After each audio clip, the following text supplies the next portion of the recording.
ओम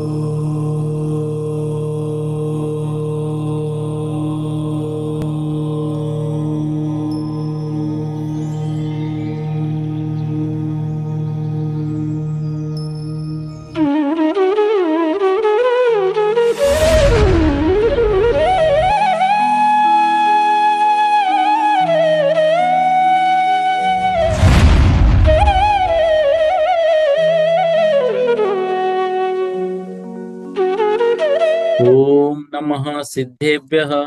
ओम नमः सिद्धेभ्यः। ओम नमः सिद्धेभ्यः। सिद्धं शुद्धं पनमिय जिनिंदवर नेमि चंदम कलंकम गुणरयन भूषनुदयम जीवसपरुवनम मोक्षम। बोलो देवादिदेव 1008 श्री श्रेयांसनाथ भगवान की जय। देवादिदेव 1008 श्री नेमिनाथ भगवान की जय। देवादिदेव 1008 श्री बाहुबली भगवान की जय। सिद्धांत चक्रवर्ती आचार्य श्री नेमि चंद्राचार्य महामुनि राज की जय। संत शिरोमणि आचार्य गुरुवर विद्यासागर जी महामुनि राज की जय।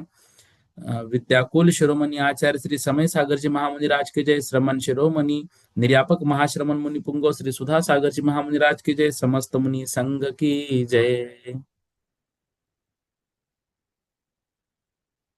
देखिए, कल से हमने जीव समास का वर्णन प्रारंभ किया है और जीव समास के माध्यम से कल जो हमने वर्णन देखा था वह सर्वप्रथम देखा कि जीव समास किसे कहते हैं।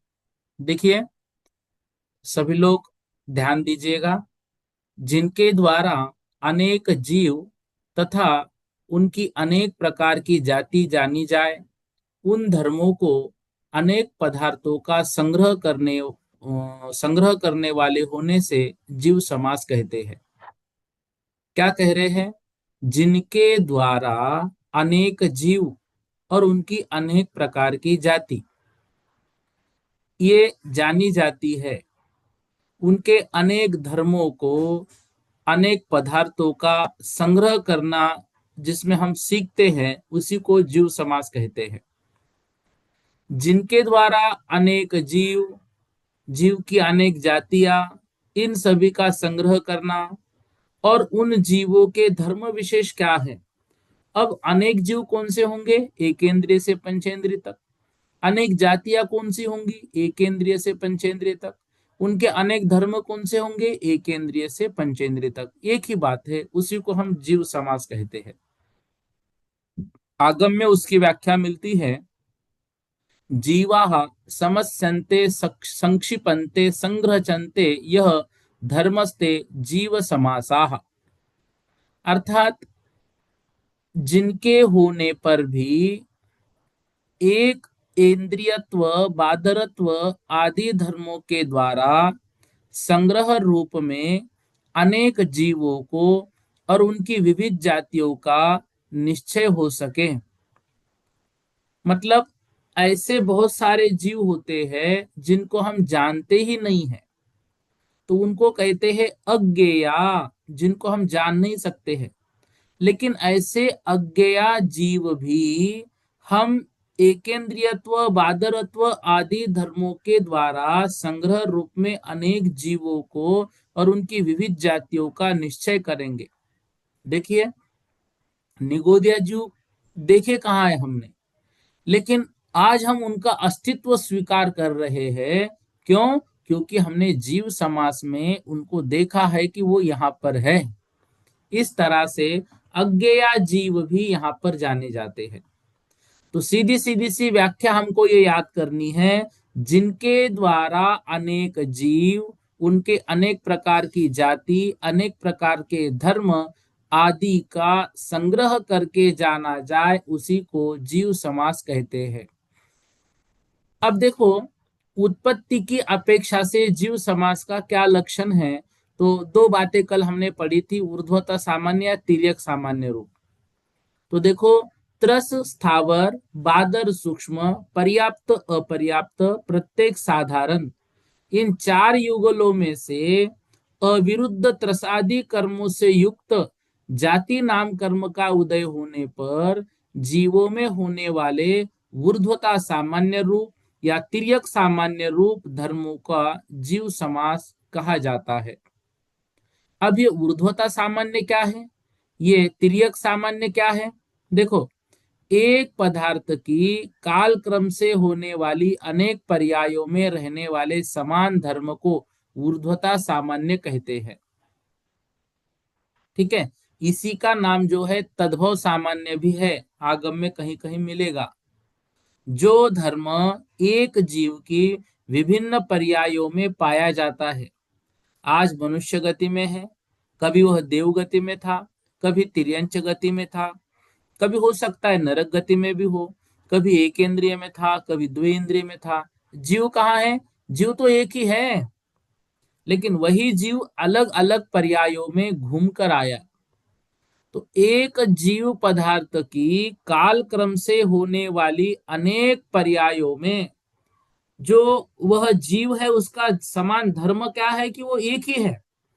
मतलब भगवान महावीर स्वामी का जो जीव था वह मारीची की अवस्था में भी जीव है, सिंह की अवस्था में भी वही जीव है, वह भील की अवस्था में भी वही जीव है, जब वो नरक में गया था तो वही जीव है, जब तिर्यंच में हाथी या सिंह बना तो वही जीव है। भाई काल क्रम अलग अलग है। आदिनाथ भगवान का काल उस समय मारीची थे, और बाकी 24 तीर्थंकरों के काल में कहीं ना कहीं तो वो रहे, कहीं ना कहीं किसी ना किसी गति में। तो काल क्रम में उनकी जो अलग अलग पर्याय है, उन अलग अलग पर्यायों में उनका एक समान धर्म क्या था? वह समान धर्म था कि वो जीव वही है जो मारीची था, ये वही जीव है जो भगवान महावीर बनने वाला था, ये उसका समान धर्म है। तो जो धर्म एक जीव की विभिन्न पर्यायों में पाया जाता है, वह धर्म क्या है? ये वही जीव है जो भगवान महावीर बनने वाला है, जिसको केवल ज्ञान होने वाला है, लेकिन अभी मारीची की अवस्था में है, कल इस अवस्था में होगा, परसों इस अवस्था में होगा, मतलब काल की अपेक्षा से। तो उसको हम बोलते हैं ऊर्ध्वता सामान्य। इसको क्या बोलेंगे हम? ऊर्ध्वता सामान्य। इसका दूसरा नाम है तद्भव सामान्य। मतलब वह भव भली अलग अलग है, लेकिन उसका धर्म सामान्य क्या है? एक धर्म क्या है कि ये जीव वही है। दूसरा हम पढ़ते हैं तिर्यक सामान्य। इसको हम दूसरा शब्द प्रयोग करते हैं सादृश्य सामान्य। एक समय में अनेक पदार्थगत सदृश्य धर्म को तिर्यक सामान्य कहते हैं। एक समय में अनेक पदार्थगत सदृश धर्म को तिर्यक सामान्य कहा जाता है। भाई एक ही समय है, लेकिन एक समय में अनेक पदार्थ जो है उसमें सदृश्यता क्या है, उसको तिर्यक सामान्य कहते हैं। उदाहरण के लिए, जब अन्य जीवों की अपेक्षा समानता देखी जाती है, तो त्रस नाम कर्म का उदय देवों में भी है, त्रस नाम कर्म का उदय मनुष्यों में भी है, त्रस नाम कर्म का उदय तिर्यंचों में भी त्रस नाम कर्म का उदय है। त्रस नाम कर्म जो है मनुष्यों में है, देवों में है, तिर्यंचों में है। तो ये क्या है? ये सबकी सामान्य अपेक्षा से जीव अलग अलग है, लेकिन उनकी समानता किससे देखी जा रही है? अन्य जीवों की अपेक्षा। जब एक जीव की समानता उसी जीव की अपेक्षा देखी जाएगी अलग अलग पर्यायों में, वो ऊर्ध्वता सामान्य। और जब अलग अलग प्रकार के जीवों में आपस में समानता देखी जाएगी, वह कहलाता है तिर्यक सामान्य। हमारा पिछला भव कहाँ था और हमारा अगला भव कहाँ है, ये ऊर्ध्वता सामान्य। अभी हम त्रस है, तो जो हमारे आंगन में गाय बंधी हुई है वह गाय भी त्रस है। जो देवलोक मंदिर में आते हैं, पूजा विधान करते हैं, नंदीश्वर में दीप में जाते हैं, वो भी त्रस है। इस प्रकार जो त्रस नाम कर्म के हम यहाँ पर खोज कर रहे हैं, वो त्रस जो है वह भी क्या है? वह तिर्यक सामान्य है, उसको तिर्यक सामान्य कहते हैं। इस तरह से ऊर्ध्वता सामान्य और तिर्यक सामान्य, इन बातों को कल की कक्षा में हमने सामान्य रूप से पढ़ा था। आज इसको थोड़ा सा और विषय लेके हमने समझ लिया। अब देखो, एक जीव द्रव्य की अवस्थाएं, एक ही जीव द्रव्य कभी एक इंद्रिय बना, फिर एक इंद्रिय, फिर द्विइंद्रिय, फिर एक इंद्रिय, फिर द्विइंद्रिय, फिर पंचेंद्रिय, कभी तीन इंद्रिय, ऐसा ऊर्ध्वता सामान्य। उसकी इंद्रिय चेंज होती, लेकिन जीव तो वही है। और तिर्यक सामान्य, एक समय में अनेक व्यक्तियों में पाया जाने वाला जाति रूप सादृश्य वो तिर्यक सामान्य है।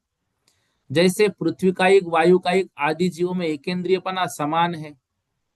इसको हम सादृश्य सामान्य भी कहते हैं। फिर ये व्याख्या कल हमारी आई थी, स्थावर किसे कहते हैं। ध्यान से देखिए, ये स्क्रीन पर भी आपके ये व्याख्याएं लिखी हुई है, और ये पीडीएफ भी आपके पास अभी जीव समास की आई नहीं है तो उसको भी भेज देता हूं। जिसके उदय से एकेंद्रिय में उत्पन्न हो उसे स्थावर नाम कर्म कहते हैं। स्थावर नाम कर्म क्या है? जिसके उदय से एकेंद्रिय में उत्पन्न हुआ जाता है। त्रस नाम कर्म, जिसके उदय से द्विइंद्रिय आदि में उत्पन्न हो उसे त्रस नाम कर्म कहते हैं। सूक्ष्म, जिसके उदय से किसी से रुके नहीं, किसी को रोके नहीं, ऐसे शरीर की प्राप्ति हो उसे सूक्ष्म नाम कर्म कहते हैं। वो जीव रुकता नहीं है। हम पानी छानते हैं सूक्ष्म जीवों के लिए नहीं। वो तो सूक्ष्म जीव किसी से रुकने वाले नहीं है, छन्ने से भी नहीं, वो तो वहां से भी आएंगे नीचे। वे सूक्ष्म जीव जो है वो हम पिएंगे पानी तो चले जाएंगे। जो बादर जीव है उनको हम रोकते हैं छन्ने के माध्यम से। देखिए, सूक्ष्म जीव को हम नहीं रोक सकते। सूक्ष्म जीव तो वैसे ही रहेंगे, और वो पानी पीने से मरते भी नहीं, वो इतने सूक्ष्म है, उनको कोई तकलीफ भी नहीं होती है। हम कौन से जीवों को बचाते हैं? बादर जीवों को छन्ने के माध्यम से। समझ में आ रहा है? तो जिसके उदय से अन्य से रुके, अन्य को रोके, ऐसे शरीर की प्राप्ति हो उसको बादर नाम कर्म कहते हैं। साधारण, जिसके उदय से एक शरीर के अनंत स्वामी हो, ऐसे शरीर की प्राप्ति उसको साधारण नाम कर्म कहते हैं। जैसे जो आलू है, उस आलू के एक कण में, उस आलू के एक कण में अनंत जीव है। अब देखो, मतलब इसको यदि हम सूक्ष्मता से देखेंगे तो आलू के एक कण में अनंत साधारण शरीर है, और एक साधारण शरीर में अनंत जीव है। अब देखो आलू के एक कण में कितना दोष लग रहा है। आलू के एक कण में अनंत साधारण शरीर है, और एक साधारण शरीर में अनंत जीव है, उसको साधारण कहते हैं। प्रत्येक, जिसके उदय से एक शरीर का एक ही स्वामी हो उसको प्रत्येक नाम कर्म कहते हैं। पर्याप्त, जिसके उदय से आहार आदि पर्याप्तियां पूर्ण हो उसे पर्याप्त नाम कर्म कहते हैं। आहार, शरीर, इंद्रिय, श्वासोश्वास, भाषा और मन, ये 6 पर्याप्तियां होती है। अब उसमें आहार जो है वो आहार पर्याप्तियां जिसकी पूर्ण हो गई, शुरुआत जो करते हैं ना पर्याप्तियां पूर्ण होने की, तो आहार से होती है। पहले आहार पर्याप्तियां पूर्ण होती है, आहार पर्याप्ति जैसी पूर्ण हुई वह जीव जो है वह पर्याप्तक हो गया। अपर्याप्तक, जिसके उदय से आहार आदि एक भी पर्याप्ति पूर्ण नहीं होती है, उस अपर्याप्त नाम कर्म को, मतलब जो अपर्याप्त नाम उसको कहा जाता है। तो ऐसे अपर्याप्त नाम कर्म में जीव का अंतर मुहूर्त में ही मरण हो जाता है। देखो, एकेंद्रिय आदि जाति कर्म किसे कहते हैं? जिसके उदय से जीव एकेंद्रिय ऐसा कहा जाता है उसे एकेंद्रिय नाम कर्म। जिसके उदय से जीव द्विइंद्रिय ऐसा कहा जाता है द्विइंद्रिय जाति नाम कर्म। जिसके उदय से जीव त्रिइंद्रिय ऐसा कहा जाता है त्रिइंद्रिय जाति नाम कर्म। जिसके उदय से जीव चतुरिंद्रिय ऐसा कहा जाता है चतुरिंद्रिय जाति नाम कर्म। जिसके उदय से जीव पंचेंद्रिय ऐसा कहा जाता है पंचेंद्रिय जाति नाम कर्म। इस प्रकार से ये बातें हमने पढ़ी। अब देखो एक चार्ट आपके स्क्रीन पर है, इसको क्या है देखो ध्यान से। जैसे एकेंद्रिय है, एकेंद्रिय जीव क्या होगा? एकेंद्रिय जीव मात्र स्थावर ही होगा। एकेंद्रिय जीव मात्र स्थावर होगा, एकेंद्रिय कभी त्रस्त नहीं होगा। एकेंद्रिय द्विइंद्रिय आदि जाति वाला कभी नहीं होगा। तो एकेंद्रिय जीव का विरोध किसके साथ आएगा? तो त्रस और स्थावर में त्रस के साथ आएगा। एक इंद्रिय जाति, द्विइंद्रिय जाति, तीन इंद्रिय जाति आदि में द्विइंद्रिय से लेकर पंचेंद्रिय तक की जाति में विरोध आएगा। अविरोध किसके साथ आएगा? शेष प्रकृतियों के साथ मतलब स्थावर के साथ अविरोध आएगा उसका, एक केंद्रीय जाति के साथ अविरोध आएगा, वो साथ में है। द्विइंद्रिय का स्थावर के साथ विरोध होगा, क्योंकि द्विइंद्रिय वाला तरस है तो स्थावर होगा नहीं। इसका सूक्ष्म, साधारण और एक इंद्रिय साथ भी विरोध आएगा, बाकी जो शेष प्रकृतियां बची उसके साथ अविरोध होगा। तरस का स्थावर, सूक्ष्म, साधारण, एक इंद्रिय के साथ, शेष प्रकृतियों के साथ अविरोध। स्थावर का तरस के साथ विरोध होगा और द्विइंद्रिय जाति के साथ भी विरोध होगा, जैसे एक इंद्रिय ना वैसे स्थावर का भी होगा। बादर का सूक्ष्म के साथ अविरोध होगा, जो बादर है वो सूक्ष्म नहीं होगा, जो सूक्ष्म है वो बादर नहीं होगा। सूक्ष्म जो है उसका तरस, बादर और द्विइंद्रिय जाति आदि के साथ विरोध आएगा। पर्याप्त का अपर्याप्त के साथ, अपर्याप्त का पर्याप्त के साथ, प्रत्येक का साधारण के साथ, साधारण का प्रत्येक के साथ, इस तरह से विरोध अविरोध जो है। अब हो सकता है ये चार्ट थोड़ा भी समझ में नहीं आया हो, ये अगली गाथा को पढ़ने के बाद थोड़ा सा हमारे समझ में और अच्छे से आ जाएगा। तो एक इंद्रिय के विरुद्ध तरस से याद रखना, द्विइंद्रिय के विरुद्ध स्थावर, सूक्ष्म और साधारण है। तरस के विरुद्ध एक इंद्रिय है, क्योंकि तरस द्विइंद्रिय आदि होते हैं। स्थावर है, सूक्ष्म, साधारण है। स्थावर का विरोध द्विइंद्रिय आदि मतलब पंचेंद्रिय तक और तरस नाम कर्म है। बादर का सूक्ष्म नाम कर्म विरोधक है। सूक्ष्म का द्विइंद्रिय, तरस, बादर, प्रत्येक ये विरोधक है। पर्याप्त का अपर्याप्त है और अपर्याप्त का पर्याप्त है। प्रत्येक का साधारण और साधारण का द्विइंद्रिय आदि प्रत्येक, तरस आदि के साथ विरोध होता है। संक्षेप से जीव समास के जो भेद है वह भेद 14 प्रकार के होते हैं। तो जीव समास के भेद जो है वो 14 प्रकार के होते हैं, तो उसको गाथा के माध्यम से हम यहाँ पर समझेंगे। अभी तक जो विषय हमारा हुआ वो जीव समास का सामान्य लक्षण हमने पढ़ा। जिन धर्म विशेषों के द्वारा नाना जीव और उनकी नाना प्रकार की जातियां जानी जाती है, उन जातियों का संग्रह करने वाले ऐसे अनेक धर्मों को या उनके वर्गीकरण को जीव समास कहते हैं। अब देखो, जीव बहुत हैं और बहुत प्रकार के हैं। जैसे पृथ्वी, पृथ्वी कायिक में पत्थर, रेत, जल, ओस, बर्फ, ये सब पृथ्वी का एक जीव है, लेकिन अलग अलग बहुत प्रकार के है कि नहीं। जैसे वायु का एक जीव है, तो वायु का एक में तेज हवा, मंद हवा, आंधी हो, तूफान हो, ये अलग अलग है, ये वायु का एक जीव है। अग्नि का एक में अग्नि अलग हुई, ज्वाला अलग हुई, वड़वानल अलग हुआ, दावानल अलग हुआ, या दीपक की लो हुई वो अलग हो गई। वनस्पति कायिक में वृक्ष अलग हो गए, घास अलग हो गए, पौधे अलग हो गए, जड़ अलग हो गए। लेकिन इन सब के यदि एक बात देखी जाए कॉमन, तो स्पर्शन इंद्रिय एक ही है सबकी। तो एक कॉमन बात जहां पर ढूंढी जा रही है अलग अलग जीवों में, उसको तिर्यक सामान्य कहते हैं। और एक जीव की अलग अलग पर्याय ढूंढी जा रही है, उसको ऊर्ध्वता सामान्य कहते हैं। तो जो अभी हमने एक जीव के अलग अलग प्रकार कहे, तो ये सदृश समान धर्म की अपेक्षा से अनंत जीव है, जो एकेंद्रिय जाति में ही गर्भित हो जाते हैं। अब ये एकेंद्रिय जाति वाले जो जीव होंगे, ये त्रस में कभी आएंगे नहीं, ये द्विंद्रिय जाति आदि में कभी आएंगे नहीं। इतने जीव अलग अलग भले लेकिन एकेंद्रिय जाति में रहेंगे, इनकी इंद्रिया स्पर्शन इंद्रिय रहेगी। तो सामान्य धर्म के द्वारा लक्षित किए जाए वे सब जीव एक जाति में अंतर्भूत होते हैं। जीव समास में उन सभी जातियों का संग्रह किया जाता है। उस जाति का जिसमें संग्रह किया जाए उसी को जीव समास कहते हैं। इसके फिर 4 युगल हमने देखे, त्रस्थावर, बादर, सूक्ष्म, पर्याप्त, अपर्याप्त और प्रत्येक साधारण। इन 4 युगलों अर्थात 8 प्रकृतियों के मध्य त्रस, बादर, पर्याप्त, प्रत्येक अथवा त्रस, बादर, अपर्याप्त, प्रत्येक, ये परस्पर अविरुद्ध मतलब सदृश जाति प्रकृतियां है। और त्रस के साथ स्थावर का, सूक्ष्म के साथ साधारण का, इन 3 का और स्थावर के साथ त्रस का विरोध है।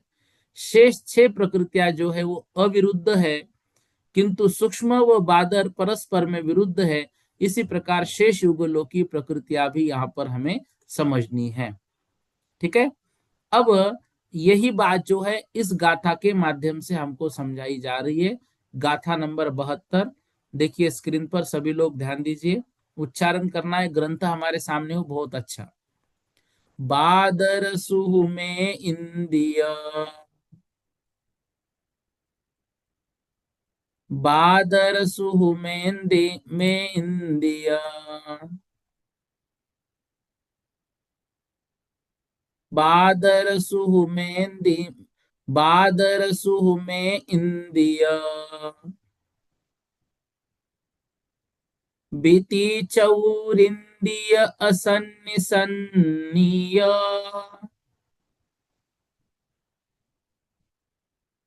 बीती चौरिंदिय असन्नि सन्निय, पज्जत्ता अपज्जत्ता, पज्जत्ता पज्जत्ता, नहीं निकालना है, ऐसा बोलना है, पज्जत्ता पज्जत्ता, एवं ते चोदस्सा होन्ति,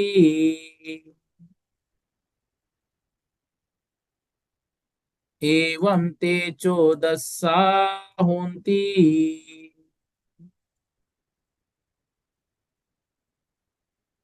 एवं ते चोदस्सा होन्ति।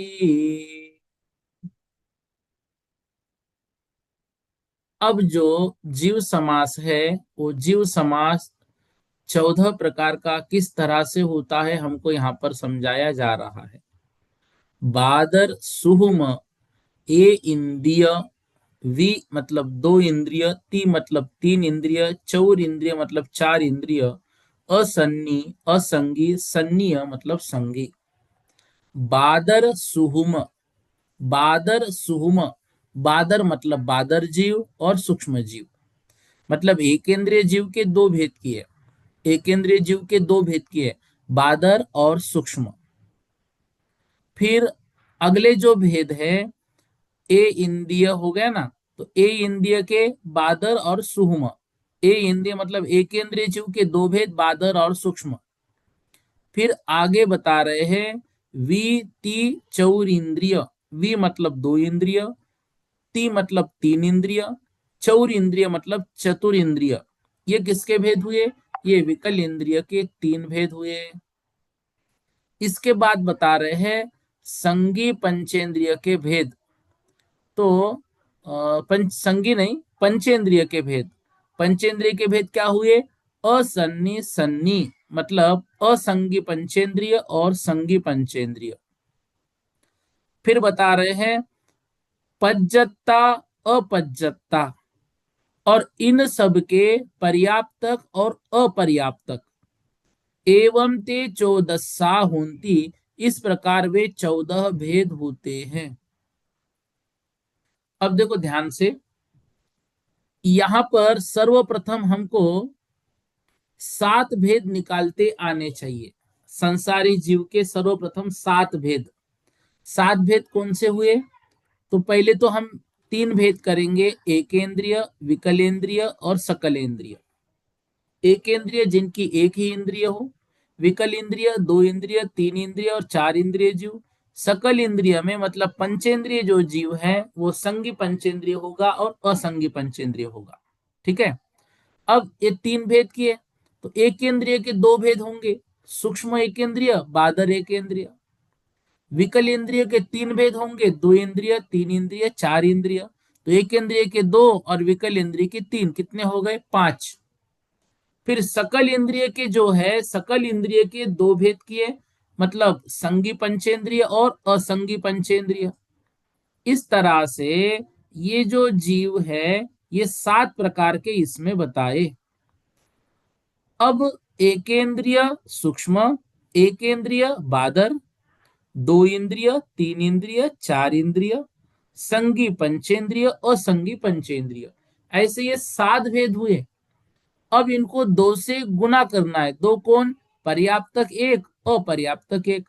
तो एकेंद्रीय बादर पर्याप्तक, एकेंद्रीय बादर अपर्याप्तक, सूक्ष्म एकेंद्रीय पर्याप्तक, सूक्ष्म एकेंद्रीय अपर्याप्तक, दो इंद्रिय पर्याप्तक, दो इंद्रिय अपर्याप्तक, तीन इंद्रिय पर्याप्तक, तीन इंद्रिय अपर्याप्तक, चार इंद्रिय पर्याप्तक, चार इंद्रिय अपर्याप्तक, संघी पंचेंद्रिय पर्याप्तक, संघी पंचेंद्रिय अपर्याप्तक, असंगी पंचेंद्रिय पर्याप्तक, असंगी पंचेंद्रिय अपर्याप्तक।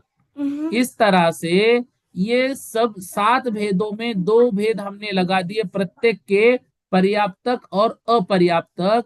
तो ऐसे ये कुल मिलाकर 14 भेद होते हैं जीव समास के सामान्य से। देखो, जीव समास के भेद जो है सामान्य से भी होते हैं और विशेषता से भी होते हैं, विस्तार से होते हैं। विस्तार से लगाएंगे तो 19 भी है, 57 भी है, और भी बहुत सारे भेद हमको पढ़ने हैं। ठीक है ना। तो सर्वप्रथम सामान्य से जीव समास के जो भेद हमने यहाँ पर अभी पढ़े इस गाथा के माध्यम से, तो वो कितने हुए? वो मात्र 14 हुए।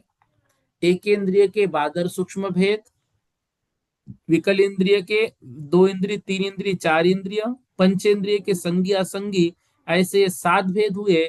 और एक एक भेद के पर्याप्त और अपर्याप्त रूप जब हम लगाते हैं तो यह संक्षेप से 14 प्रकार के जीव समास जो है वह होते हैं।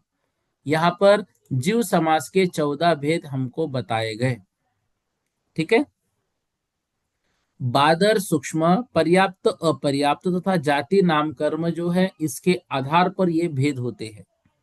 तो बादर और सूक्ष्म जो है वो बादर और सूक्ष्म कहां पर ले रहे हैं? बादर और सूक्ष्म ले रहे एक इंद्रिय में। द्विइंद्रिय आदि में सभी जीव बादर ही होते हैं। ठीक है। और पंचेंद्रिय जीव को तो बादर कहने की आवश्यकता ही नहीं है, वो तो ऑलरेडी है ही। ठीक है। अब जो प्रत्येक जीव है उसके पर्याप्तक और अपर्याप्तक ऐसे भेद हमने लगाए, तो ये सामान्य रूप से 14 प्रकार के जो है तो ये जीव समास यहाँ पर हमारे हो रहे हैं। देखो यहाँ पर आपको स्क्रीन पर बताया, एक इंद्रिय के 2 भेद बादर और सूक्ष्म, फिर 2 इंद्रिय, 3 इंद्रिय और चतुर्ंद्रिय, फिर पंचेंद्रिय के 2 भेद संगी और असंगी, ऐसे 7 भेद हुए। 7 भेद के पर्याप्त और अपर्याप्तक, ऐसे ये ऐसे इस प्रकार से 14 प्रकार के भेद होते हैं। अब अगली 73 नंबर की गाथा देखिए, आपके स्क्रीन पर भी है और पुस्तक में भी है, तो आप पुस्तक सामने रख के पढ़िएगा। नहीं है तो आप स्क्रीन पर देखिए। भूवाऊ तेउवाऊ, भूवाऊ तेउवाऊ, निच्चच्चदुग्गतीनि गोदधूलिधरा,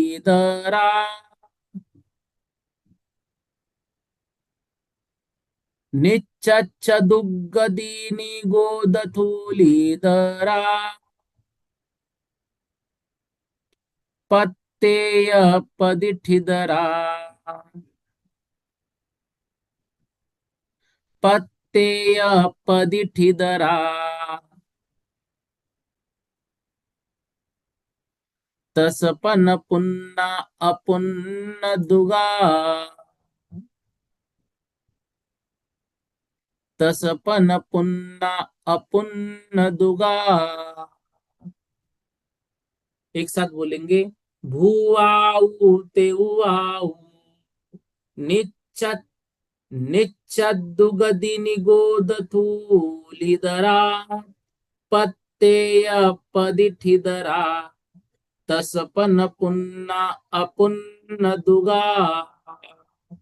देखिए, भू आऊ ते वाऊ, भू मतलब पृथ्वी कायिक, भू मतलब पृथ्वी कायिक। उसके बाद शब्द यहां पर दिया है भू आऊ, भू आऊ, आऊ मतलब अप, तेऊ मतलब तेज, वायु मतलब वायु। तो भू मतलब पृथ्वी कायिक, अप मतलब होते हैं जल कायिक, तेऊ मतलब होता है अग्नि कायिक, वायु मतलब होते हैं वायु कायिक। इस प्रकार से इन भेदों को हमको समझना है। तो क्या दिए, भू आऊ, तेऊ वायु। तो भू पृथ्वी कायिक, फिर आऊ मतलब अप, तेज अप कायिक, फिर तेऊ मतलब तेज कायिक, वायु मतलब वायु कायिक। इसके बाद नित्य शब्द क्या है, निच्च चतुग, चतुगति मतलब चतुगति, निगोध थुली दरा। तो पृथ्वी कायिक, जल कायिक, अग्नि कायिक, वायु कायिक। ठीक है। इसके बाद दे रहे हैं नित्य, नित्य है ना, नित्य चतुर्गति निगोध स्थूल इतरा। अब ये पृथ्वी कायिक, जल कायिक, अग्नि कायिक, वायु कायिक, इसके बाद वनस्पति कायिक न लिख करके वनस्पति कायिक के भेद लिख दिए। कौन कौन से भेद लिख दिए, नित्य चतुर्गति निगोध, मतलब नित्य निगोध साधारण, फिर चतुर्गति निगोध साधारण। ठीक है। उसके बाद ये नित्य निगोध और चतुर्गति निगोध, ऐसे ये 6 भेद किए, पृथ्वी कायिक, जल कायिक, अग्नि कायिक, वायु कायिक, ये 4 भेद। वनस्पति कायिक के 2 भेद यहां पर लिए, नित्य निगोध और चतुर्गति निगोध। तो टोटल कितने हो गए, पहले 4 और वनस्पति कायिक के 2, 6 भेद हुए। अब स्थूल इदरा मतलब प्रत्येक के बादर और सूक्ष्म, तो ये टोटल हमने 6 भेद पढ़े पहले लाइन में, और स्थूल और इदरा दिया मतलब बादर और सूक्ष्म, प्रत्येक के 2 2 भेद जब हम पढ़ेंगे तो ये टोटल कितने हो जाते हैं, टोटल ये हो जाते हैं 12। ठीक है ना, ये टोटल कितने हो गए, 12। फिर यहाँ पर नीचे दे रहे हैं, नीचे देखो, नीचे वाली गाथा में पत्ते या पदिठिदरा, पत्ते मतलब प्रत्येक, पदिठिद मतलब प्रतिष्ठित, प्रतिष्ठित इदरा मतलब इससे विपरीत, तस मतलब त्रस, पन मतलब 5, पुन्ना मतलब पूर्ण, और अपुन्ना मतलब अपूर्ण द्विका 2। पुण्य और अपूर्ण मतलब पूर्ण और अपूर्ण मतलब पर्याप्तक और अपर्याप्तक। नीचे वाली लाइन, ऊपर वाली लाइन में हमने पढ़ा पृथ्वी कायिक, जल कायिक, अग्नि कायिक, वायु कायिक, और वनस्पति कायिक के 2 भेद, नित्य निगोध और चतुर्निगोध साधारण, ये 6 भेद हुए। प्रत्येक के सूक्ष्म और बादर के 2 2 भेद करके 12 हुए। उसके बाद नीचे के लाइन में देखो, तो नीचे के लाइन में पहले क्या दिया, प्रत्येक वनस्पति, प्रत्येक शरीर रूप वनस्पति, और प्रतिष्ठित, प्रतिष्ठित वनस्पति। तो प्रत्येक शरीर रूप वनस्पति कायिक के 2 भेद होते हैं, सप्रतिष्ठित और अप्रतिष्ठित। ठीक है। तो प्रत्येक वनस्पति के प्रतिष्ठित और अप्रतिष्ठित। तो ऊपर जो नित्य निगोद और चतुर्निगोद वनस्पति के भेद दिए थे ना, वो साधारण वनस्पति हुई। अब प्रत्येक वनस्पति के भेद नीचे दे रहे, तो प्रत्येक के भी 2 भेद किए, सप्रतिष्ठित और अप्रतिष्ठित। फिर बता रहे हैं तरस पंच पूर्ण अपूर्ण द्विकाह। अब प्रत्येक शरीर रूप वनस्पति का के सप्रतिष्ठित अप्रतिष्ठित भेद किए। फिर त्रस, त्रस मतलब विकल इंद्रिय, 2 इंद्रिय, 3 इंद्रिय, चतुरिंद्रिय, ऐसे 3 भेद। फिर पंच मतलब पंचेंद्रिय, संगी पंचेंद्रिय, असंगी पंचेंद्रिय, ये 2 भेद। सब मिलाकर सामान्य अपेक्षा से यहाँ पर 19 जीव के भेद हो गए, जीव के समास हो गए, 19 जीव समास। अब 19 में प्रत्येक के पर्याप्तक, निवृत्त पर्याप्तक और लब्ध पर्याप्तक, ऐसे 3 3 भेद यहां पर हम करेंगे, तो 19 गुणित 3 कितने हो जाएंगे, 57 भेद हो जाएंगे। परीक्षा में प्रश्न आता है, 14 प्रकार के जीव समास लिखो, 19 प्रकार के जीव समास लिखो, 57 प्रकार के जीव समास लिखो। 14 प्रकार के जीव समास हमने ऊपर पढ़े अभी। 7 भेद किए, एक इंद्रिय, विकल इंद्रिय और सकल इंद्रिय के। विकल एक इंद्रिय के 2, विकल इंद्रियों के 3 और संगी पंचेंद्रिय के संगी पंचेंद्रिय के संगी असंगी, तो ऐसे 7। 7 के पर्याप्तक और अपर्याप्तक ऐसे 14 भेद किए। यहाँ पर पहले 19 भेद किए, पृथ्वी कायिक, जल कायिक, अग्नि कायिक, वायु कायिक, के 4 ही होंगे, ये 4 लिख लो पहले मन में समझो। फिर वनस्पति कायिक में 2 भेद होते, साधारण और प्रतिष्ठ प्रत्येक।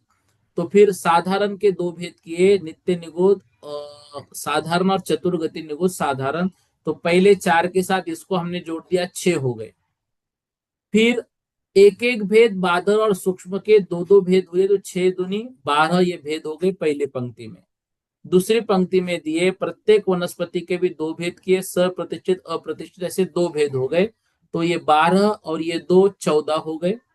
फिर इसमें विकल इंद्रिय के 3 भेद हमने जोड़ दिए, 2 इंद्रिय, 3 इंद्रिय, चतुर इंद्रिय, 14 और 3 17 हो गए। फिर पंचेंद्रिय के 2 भेद किए, संगी पंचेंद्रिय और असंगी पंचेंद्रिय, तो ये 17 में 2 जोड़ दिए तो 19 भेद हो गए। अब यहाँ पर सभी के 3 भेद किए करेंगे, पर्याप्तक, निवृत्त पर्याप्तक और लब्ध पर्याप्तक, ऐसे 3-3 भेद हम करेंगे, तो वहां पर जीव समास के 57 भेद हो जाते हैं। इस तरह से जीव समास के पहले तो 14 भेद किए, फिर 19 भेद किए और फिर 57 भेद किए। अब देखो यहाँ पर जो जीव समास है, वो जीव समास को हम पढ़ रहे हैं। अब इसमें पर्याप्तक, लब्ध पर्याप्तक और निवृत्त पर्याप्तक क्या है? जिस जीव की पर्याप्तियां पूर्ण हुई वो पर्याप्तक। जिस जीव ने पर्याप्तियां पूर्ण करना प्रारंभ तो किया, लेकिन अभी पर्याप्तियां पूर्ण नहीं हुई, निवृत्त पर्याप्तक। जिस जीव ने पर्याप्तियां प्रारंभ की लेकिन बीच में ही मरण हो जाएगा, पूर्ण नियम से ही नहीं करेगा, वो लब्ध अपर्याप्तक। ऐसे 3 भेद यहाँ पर हमें इसके लेने हैं। तो 19 में ये 3 भेद जब हम लगाते हैं तो ये क्या हो जाते हैं, ये टोटल कुल मिलाकर 57 भेद हो जाते हैं। अब देखो इसमें फिर से एक बार पढ़ो। स्थावर किसे कहा हमने? जिसके उदय से मात्र एक इंद्रिय में उत्पन्न हो। तरस किसे कहा? जिसके उदय से 2 इंद्रिय, 3 इंद्रिय, 4 इंद्रिय और 5 इंद्रिय में उत्पन्न हो।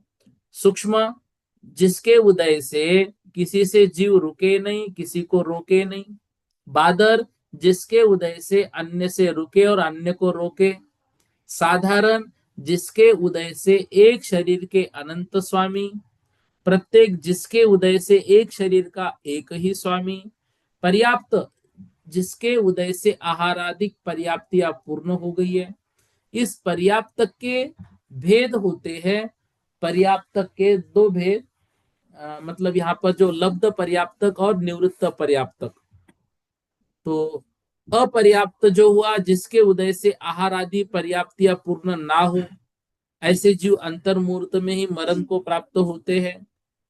फिर निगोद, जो अनंत जीवों का एक ही निवास हो। नित्य निगोद, जिसने अनादिकाल से अभी तक त्रस पर्याय प्राप्त नहीं की है। और इतर निगोद या इसको चतुर्गति निगोद कहते, जो देव, नारकी, तिर्यंच और मनुष्य में उत्पन्न होकर पुनः निगोद में उत्पन्न हो गए हैं, इनको हम चतुर्गति निगोद कहते हैं। नित्य निगोद, ये अभी तक अनादिकाल से निगोद में ही है, बाहर नहीं निकले। और इतर निगोद, जो बाहर भ्रमण करके पुनः जो है तो निगोद में पहुंच गए हैं, उनको हम इतर निगोद बोलते हैं। इस प्रकार से जो जीव समास है, उन जीव समास के भेदों को हमने यहाँ पर पढ़ा। अब ऐसे जीव समास के जो भेद है, हमने आज 14 पढ़े, हमने आज 19 पढ़े, हमने आज 57 पढ़े। कल और गाथा आएगी जिसमें उसी जीव समास का एक भी भेद बताया जाएगा, 2 भी बताए जाएंगे, 3 भी बताए जाएंगे, 4, 5, 6, 7, 8, 9, 10, 11, 12, 13, 14, 15, 16, ऐसे इस तरह से 17, 18, 19 तो अभी हमने पढ़ ही रहे। फिर 38, फिर 57 और फिर 98। ऐसे इतने हम जीव समाज के भेद पढ़ेंगे, फिर देखेंगे तो असंख्यात नहीं अनंत भी जीव के समास होते हैं, जीव के भेद होते हैं। लेकिन मुख्य रूप से जो संख्या है वो इतनी प्रकार की होती है। इसको हम कल की गाथा में और पढ़ेंगे। ठीक है, सागर भैया जी बोलिए शीघ्रता से। हाँ, ये जो पूर्ण से तो समझ में आ गया कि पर्याप्तक, ये अपूर्ण दुग्ध जो है आए इसमें गाथा में, तो इससे क्या लेंगे अपूर्ण दुग्ध से? यहाँ पर अपर्याप्तक जो जीव है वो दो प्रकार के होते हैं, लब्ध पर्याप्तक और निवृत्ति अपर्याप्तक। लब्ध पर्याप्तक नियम से अच्छा पर्याप्तियां अच्छा। पूर्ण नहीं करते हैं, निवृत्त पर्याप्तक जिन्होंने प्रारंभ किया और नियम से पूर्ण करेंगे। अपर्याप्तक दो प्रकार के ऐसे लेना है, अपूर्ण दुग्ध से। ठीक है,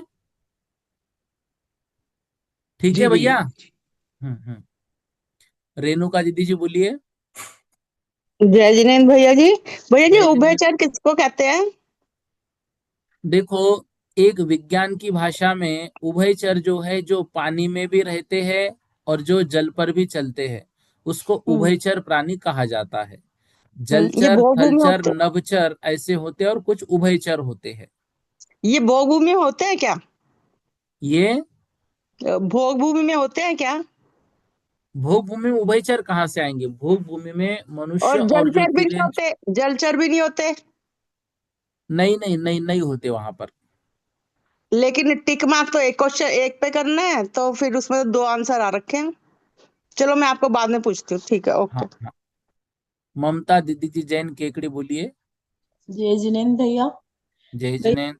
की गाथा बिल्कुल समझ में नहीं आ रही, इसमें क्या क्या कहना चाह रही, जैसे ये तो समझ में आ गया कि उड़ता सामान्य क्या है, तिर्यक सामान्य क्या है, लेकिन इसका इस गाथा से क्या लिंक, मतलब कैसे क्या करना है? देखो, यहाँ पर एक जीव को अनेक पर्यायों में देखना ये ऊर्ध्वता सामान्य है। जी। तिर्यक सामान्य में अलग अलग जीवों में एक पना ढूंढना ये तिर्यक सामान्य है। हम्म। ये सीधी सी बात है, इतना ही बस आप इसको समझ लीजिए। नहीं तो एक जैसे, जीव के विभिन्न पर्यायों को हम ढूंढ रहे हैं भाई, वो कभी तिर्यंच बना, कभी मनुष्य बना, कभी नारकी बना, कभी देव बना। ये हम्म, ऊर्ध्वता सामान्य है। ये ऊर्ध्वता सामान्य कैसे ढूंढना है ये आगे आएगा। मतलब ये सिर्फ अभी यहाँ पर इतना बता रहे कि एक ऊर्ध्वता सामान्य से ढूंढेंगे और एक तिर्यक सामान्य से ढूंढेंगे। अच्छा तिर्यक हाँ। सामान्य जैसे आप समझो, एक कक्षा में 40 बच्चे हैं। 40 बच्चे आप समझना वो तिर्यक सामान्य है। ठीक हाँ। है, क्योंकि वो 40 अलग अलग प्रकार के हैं। लेकिन उसमें एक बच्चा हमने पकड़ लिया जो पहले इसी कक्षा में था, आगे इसी कक्षा में जाने वाला है। उस एक बच्चे के अपेक्षा प्रत्येक कक्षा में उसका हम रिजल्ट देखते आ रहे हैं। इसमें इतने परसेंट आए थे, उसको इतने इस परसेंट आए, तो वो एक जीव की अपेक्षा जब ढूंढा जाएगा वो बस। ऊर्ध्वता सामान्य। और सभी जीवों में कॉमन बात क्या है भाई, सभी इस कक्षा की, सभी एक ही कक्षा में पढ़ते हैं। मार्क भले ही अलग अलग हो, सबके पिताजी अलग अलग हैं, सब अलग अलग जगह से आए हैं, लेकिन इनमें एकता क्या है, ये एक ही कक्षा में पढ़ रहे हैं। इसको बोलेंगे हम तिर्यक सामान्य। ठीक है। लेकिन भैया जैसे मैंने बोला त्रस, स्थावर, बादल, सूक्ष्म, पर्याप्त, तो इनसे क्या लिंक था, इसका कुछ लिंक है क्या इसका? और क्या, अभी इसका लिंक भी है ना। देखो, जो जीव बादर या सूक्ष्म दोनों में से एक होगा, पर्याप्त हम्म। अपर्याप्तक दोनों में से एक होगा, सप्रतिष्ठित अप्रतिष्ठित दोनों में से एक होगा, प्रत्येक साधारण दोनों में से एक होगा। ऐसा ये हम्म। लिंक है, ये ढूंढेंगे उसमें हम। अभी तो बस अच्छा। ये समझो कि ये हमको मतलब दो स्थान बताए गए, ऊर्ध्वता सामान्य और तिर्यक सामान्य, वो उसमें जीव ढूंढे जाएंगे। वो धीरे धीरे समझ में आएगा जब हम जीव ढूंढेंगे उसमें। ठीक है। जी भैया, धन्यवाद। प्रत्येक जीव समाज जब जब हम पढ़ेंगे तो हमें खुद को लगा के देखना है। अभी तक हमने जो गाथाएं पढ़ी उसमें अब हमको खुद को देखना है कि हम कहाँ पर हैं। पर्याप्तक अपर्याप्तक में ये देखेंगे तो हम पर्याप्तक में हैं। जब स्थावर और त्रस में देखेंगे तो हम त्रस में हैं। जब एकेंद्रिय से पंचेंद्रिय जाति देखेंगे तो हम पंचेंद्रिय जाति में हैं। समझ में आ रहा है ना। भैया। ये क्या है, ये हम हमारी खुद की बात कर रहे हैं। अब ये खुद की बात करते हुए जो हमारे परिवार में जितने सदस्य हैं, मान लो परिवार में गाय भी है तो वो हमारी वो तिर्यंच गाय है। तो हम सब में विशेषता क्या आ रही है कि हम सभी त्रस है। हाँ जी, ठीक है। बस। और एक ही जीव की जब अलग अलग पर्याय देखी जा रही है, मान लो गाय है हमारे घर में और उसका पूर्वभव हमको पता चला कि भाई वो हो सकता है हमारी कोई पूर्वज थी, तो ये क्या, ये ऊर्ध्वता सामान्य है। ठीक है। अब समझ हाँ, में आ गया। जी जी। सोनिया दीदी जी बोलिए। जय हिंद भैया। जय जिनेन्द्र। देखो आपने 72 वाला ना उसका दोबारा से को समझा दीजिए, 72 वाली गाथा का अर्थ थे। वो थोड़ा मतलब क्या उसका समझना है जीव बोलो। समाज का उसका भेद लगाना नहीं आया ढंग से, मतलब उसको आपने तो पर्याप्त तक के से करके वो उसमें कुछ थोड़ा। देखो, सीधी सीधी बात है, बादर सूक्ष्म ये एक इंद्रिय के भेद हुए। बादर सूक्ष्म ए इंद्रिय, इसको अलग कर दिया। अब हमने एक इंद्रिय के कितने भेद किए, दो, बादर और दो सूक्ष्म। गलतियां सूक्ष्म। ठीक है। फिर बी टी चौरिंद्रिय, दो इंद्रिय, तीन इंद्रिय और चार इंद्रिय, ये और किसके चार भेद किए इंद्रिय। हमने, विकल इंद्रिय के भेद किए। विकलेंद्री क्या। क्लियर हो गया। जी जी। असन्नी और सन्नी ये किसके भेद किए हमने, सकल पंच इंद्रिय के भेद किए। सकल इंद्रिय। जी। ठीक है। अब ये कुल मिलाकर कितने हुए, सात सात। भेद हो गए। सात में पर्याप्तक और अपर्याप्तक, नौ। ऐसे 14 भेद हो गए। अच्छा, सात में सात पर्याप्त तक के मानेंगे, सात अपर्याप्त तक के, ऐसे करके। हाँ, ऐसे जी 14 भेद हो जाएंगे। जी ठीक है। भैया। जी भैया जी, जी समझ में आ जी गया। जी। विद्या दीदी जी जैन बोलिए। जय जिनेन्द्र भैया जी। जय जिनेन्द्र। भैया जी अभी तक अपन पढ़ रहे थे वनस्पति काय, साधारण और प्रत्येक। हम्म। तो अभी अपन ने इसमें ये नित्य निगोद और इतर निगोद, तो निगोदीय जीव तो अलग होते हैं। हाँ, तो वही होती, नित्य निगुज इतर निगुज होते हैं ना। जी भैया जी, निगोदिया तो वो फिर वनस्पति काय हो गए वो। और क्या, अच्छा, निगोदिया जीव वनस्पति काय में आते हैं। वनस्पति का एक जीव हो गए वो। अच्छा, और ये प्रतिष्ठित और अप्रतिष्ठित ये इसके प्रत्येक वनस्पति के भेद हो गए। हाँ। तो साधारण वनस्पति में ये जो हम लोग कहते हैं कि इनका एक ही मतलब एक स्वामी हुआ, तो प्रत्येक वनस्पति हो गई। जिनके हाँ, ज्यादा स्वामी हुए एक ही शरीर के, तो वो साधारण वनस्पति हो गई। बिल्कुल सही। तो फिर इसके निगोद या और ये कैसे आ गए इसमें, इतर निगोद और नित्य निगोद। अब उस जीव में, उस वनस्पति का एक जीव में जो जी निगोदिया है, वो निगोदिया अभी तक निगोद में ही है, वहां से बाहर ही नहीं निकला, उसको हम नित्य निगोद बोलेंगे। उन्हीं में कुछ जो ऐसे हैं जो वहां से बाहर निकले और फिर निगोद में पहुंचे, उनको हम इतर निगोद कहेंगे। बस इतना सा करना है, बाकी है नहीं, तो ये सब तो मुझे निगोदिया ही समझ आ जीव। गया। ये तो मुझे पता था, पर मुझे ये पता नहीं था कि जो साधारण वनस्पति है वो निगोदिया। मैं सोच रही निगोदिया जीव अलग ही होते हैं वनस्पति ना से ना अलग। ना ना ना, ये सब वही वही जीव है। निगोदिया जी जीव का ऐसा कोई अलग से स्थान नहीं है कि वहां पे सिर्फ निगोदिया जीव होंगे। जी जी। ठीक है। ठीक है भैया। हाँ हाँ। गोविंद भैया जी बोलो, आज का अंतिम प्रश्न, अगली कक्षा का समय हो गया, बोलो जय भैया। जिनेन्द्र भैया जी।